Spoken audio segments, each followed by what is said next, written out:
Hello friends, welcome to கௌரிஸ்கோ. இன்றைக்கி நம்ம வந்து சோயாபீன்ஸில் ஒரு கிரேவி பண்ணலாம். அது எப்படி பண்ணுறது அப்படிங்கிறத பார்ப்போம் வாங்க. இப்போ நாம் எப்படி பண்ணுறதுங்கிறத பார்க்கலாமா?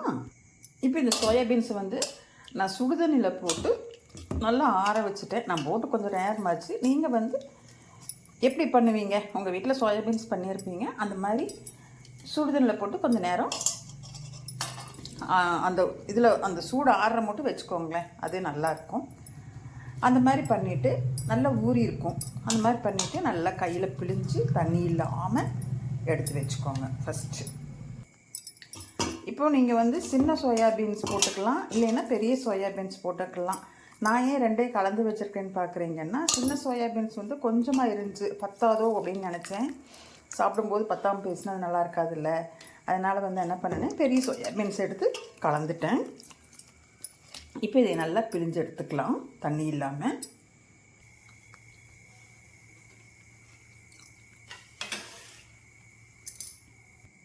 இப்போ இதில் வந்து நான் வடைச்சட்டி வச்சு கல்லெண்ணெய் ஊற்றிருக்கிறேன். எண்ணெய் காஞ்சாச்சு. இதில் கொஞ்சமாக ஒரு 1/2 ஸ்பூன் அளவுக்கு மிளகா பொடி போட்டுக்கிறேன். கொஞ்சம் உப்புக்கல் போட்டுக்கிறேன். அந்த மிளகாத்தூளையும் உப்புலையும் இந்த சோயாபீன்ஸை போட்டு கொஞ்சம் வறுத்துக்கலாம். அப்போது அந்த உப்பும் அந்த மிளகா பொடியும் நல்லா கொஞ்சம் அந்த காரசாரமாக கொஞ்சம் வந்து அந்த சோயாபீன்ஸில் இறங்கிடும். அதுக்காக கொஞ்சம் வறுத்து இப்போ வந்து நம்ம அந்த மிளகா பொடியும் உப்பும் போட்டு லைட்டாக வறுத்தாச்சு. கலர் மாதிரி இருக்கு பாருங்கள் சோயாபீன்ஸு. இப்போ இதை நம்ம வந்து வேறு கட்டத்தில் மாற்றி எடுத்து வச்சுக்கலாம்.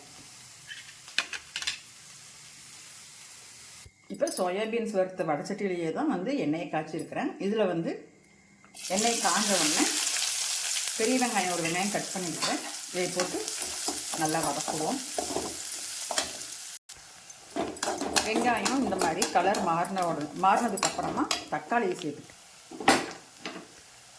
தக்காளி நல்லா பொடி பொடியாக கட் பண்ணிக்கோங்க. நான் நீல வாக்கில் கட் பண்ணியிருக்கிறேன். தக்காளி சேர்த்து நல்லா வதக்குவோம். நல்லா கிரேவி மாதிரி வதக்குவோம். தக்காளியும் வெங்காயமும் கொஞ்சம் உப்பு போட்டுக்கோங்க. அது கூட உப்பு போட்டு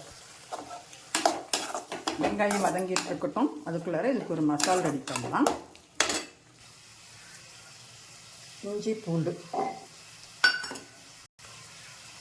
2 பச்சை மிளகாய் போட்டுக்கோங்க. உங்கள் காரத்துக்கு ஏற்ப.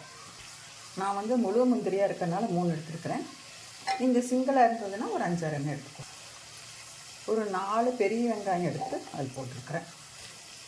புதினாவும் கொத்தமல்லி தலையும் போட்டுருக்கிறேன். கொஞ்சமாக ஃப்ரெஷ் தயிர் ஊற்றிக்கலாம்.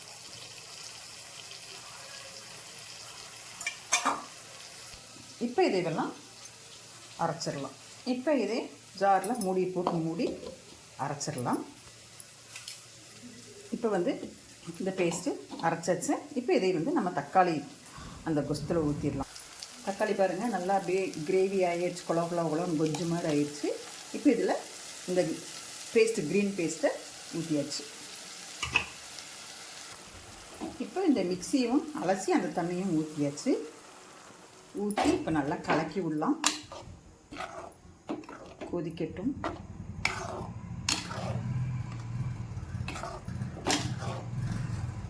நல்லா இப்போ நீங்கள் தண்ணி வந்து உங்கள் தேவைக்கு ஏற்ப சேர்த்துக்காங்க. கொஞ்சம் எச்சா வேணாலும் கொஞ்சம் தண்ணி ஊற்றிக்கோங்க. இல்லை உங்களுக்கு குளன்னு கிரேவி மாதிரி வேணும்னா கிரேவிக்கு தகுந்த மாதிரி தண்ணி வச்சுக்கோங்க. இப்போ இது கூட சோயாபீன்ஸையும் கூட சேர்த்திடலாம். சேர்த்தி கலக்கி விட்டு உப்பு காரமெல்லாம் பார்த்துக்கலாம்.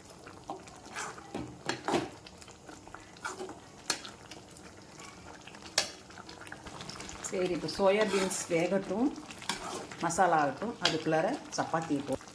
இப்போ சோயாபீன்ஸ் கிரேவி ரெடி ஆகிடுச்சு. ஸ்டவ் ஆஃப் பண்ணியாச்சு.